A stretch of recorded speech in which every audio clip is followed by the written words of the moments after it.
Bonjour et bienvenue à tous. Pour ceux qui viennent de nous prendre en marche sur cette page, sachez que vous êtes sur la page qui est consacrée à l'édification de la jeunesse africaine. Cette page qui enseigne la jeunesse africaine sur l'origine de l'humanité, sur l'origine de notre histoire qui a été falsifiée par les hommes blancs. Aujourd'hui, je vais vous présenter un documentaire dans lequel M. Omotuné Kalala corrige une égyptologue blanche qui essaie de raconter l'histoire en sa faveur ou en leur faveur.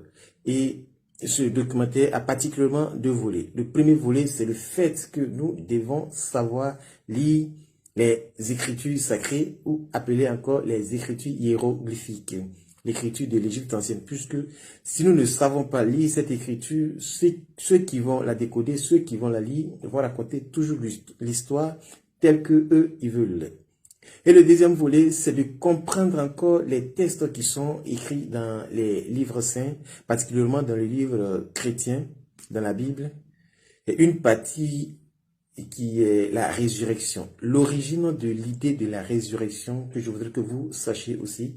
Ici, il s'agit de Morgan Freeman qui va à la recherche de cette vérité et on l'amène en Afrique. Je vous laisse le temps de suivre la vidéo et de savoir pourquoi est-ce qu'il est important que nous sachions lire les Écritures afin qu'on ne soit pas biaisé, afin que l'histoire ne soit pas racontée par ceux qui veulent toujours biaiser l'Afrique.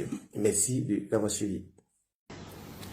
Morgan Freeman décide de se poser la question: mais quel est le plus ancien texte où on a parlé de la résurrection après la mort et de la vie éternelle?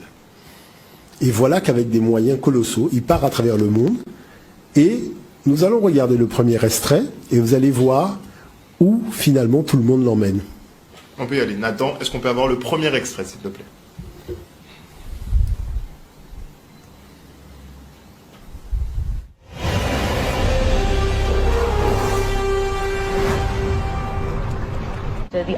L'idée que les gens ont aujourd'hui de la résurrection a pris naissance ici, à Saqqara, il y a 5000 ans. C'est donc là où est née l'idée de la vie après la mort? Oui, on pourrait dire ça comme ça. Nous empruntons maintenant la chaussée qui mène au temple d'Amosis. Oh mon Dieu, c'est incroyable! C'est fabuleux, n'est-ce pas? Que racontent tous ces hiéroglyphes? Ce sont des formules magiques ou des incantations religieuses qu'Amosis a fait graver dans la pierre. Quand l'heure était venue de passer de ce monde-ci à l'autre, il devait réciter toutes ces formules et elle lui fournissait des instructions. Lorsqu'il traversait des passages dangereux, par exemple, elle lui disait que faire ou que dire. Que disent-elles précisément? Il y en a une ici qui permet à Amosis, en récitant la formule magique, de triompher des démons. Cette autre-là indique qu'Amosis continuera à s'élever et que son âme vivra éternellement. En gros, celle-ci lui permet d'établir sa domination sur toutes les créatures à tête de démons. Son nom est inscrit sur toute la longueur du mur. C'est ce que j'étais en train de regarder. Il y a plein de dessins identiques. Et ça, c'est son nom? Oui.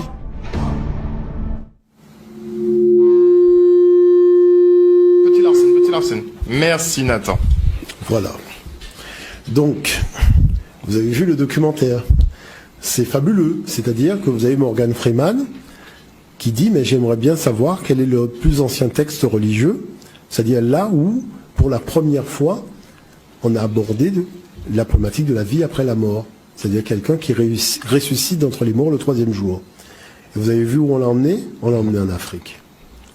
Maintenant, ce qu'il y a de particulier, et l'erreur, vous voyez, ici, c'est que le spectateur qui regarde ce documentaire ne sait pas lire les hiéroglyphes. Effectivement. Regardons le deuxième document, mais par contre, je vais le commenter. Oui. Est-ce qu'on peut regarder le deuxième document? Et je vais le commenter parce qu'il y a des choses qu'il faut comprendre et c'est important. Est-ce qu'on peut avoir le deuxième document? Le deuxième document. Ça arrive tout de suite. Voilà. Alors, premièrement, nous ne sommes pas dans le tombeau de Amosis. C'est faux. Parce que partout, sur le mur, c'est marqué que nous sommes dans le tombeau de Ounas. qui est le dernier roi de la 5e dynastie. Donc, est-ce que vous avez vu l'importance de savoir lire les hiéroglyphes? Tout à fait. Vous voyez? Parce que regardez le nom de Amosis dans un cartouche et regardez le nom d'Ounas inscrit sur les murs. Donc, vous voyez bien qu'on n'était pas dans le tombeau d'Amosis. Sauf que dans la version anglaise, c'est bien Ounas. C'est la version française qui fait semblant d'avoir dit Amosis alors que la version anglaise a bien spécifié Ounas. D'accord. Maintenant, regardez, il est vivant, Jésus-Christ, il n'est pas mort. Qu'est-ce que vous lisez sur les tombeaux? Donc, c'est-à-dire sur les textes, vous lisez, il est vivant, il est vivant, il est vivant, c'est Ounas, il n'est pas mort. C'est-à-dire la seule chose qui a changé, c'est qu'au lieu de mettre Jésus, on a mis Ounas. Mais le texte est le même. Et regardez, une vie après la mort d'Osiris à Jésus, et qui a fait ça? Le monde de la Bible. Ok. Donc, qu'est-ce qu'on peut dire par rapport à ça? Il y a dans ce tombeau une somme d'informations qui dépasse l'entendement.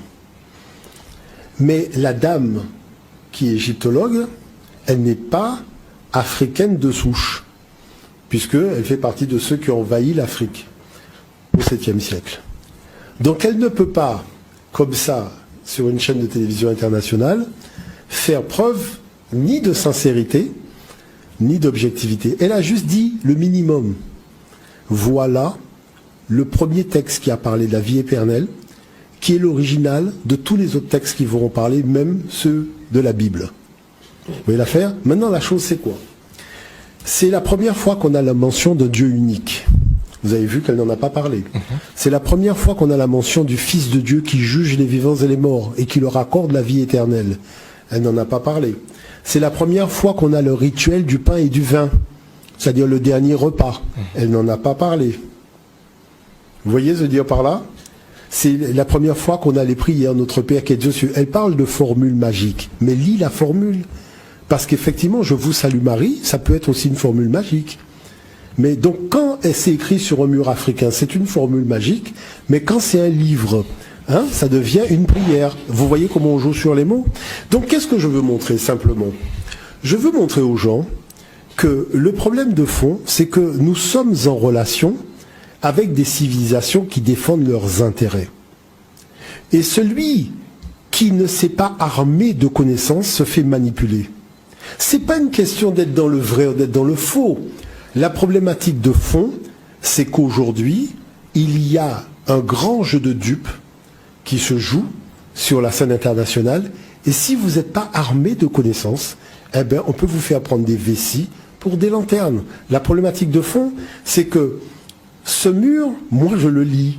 Et j'ai acheté, alors je vais terminer juste par ça, j'ai acheté la traduction complète des textes, donc en hiéroglyphes, du tombeau du roi Ounas, puisque c'est la première fois qu'on a écrit un texte sacré.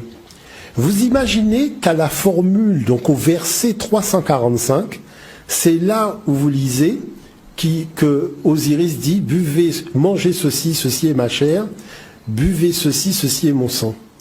Vous imaginez que dans le document, vous passez du verset 341 au verset 364. Pourquoi on a ôté le verset qui va de 342 à 363? Qu'est-ce que ça cache? Parce que c'est justement là où il fait l'Eucharistie. C'est là où il dit « Prenez le pain, ceci est mon corps ». Donc, c'est-à-dire vous achetez un document, c'est marqué traduction du tombeau du roi Ounas, un hiéroglyphe translittéré en français, et les chapitres où vous savez qu'il y a de l'information qui vous intéresse, ah ben c'est directement ça qui est passé sous silence. Donc vous voyez que c'est ça la problématique de fond. C'est-à-dire même si vous êtes animé de bonne foi et que vous allez prendre une documentation, si vous n'avez pas compris que toute documentation aujourd'hui répond à une géopolitique, eh ben vous pouvez être manipulé. Alors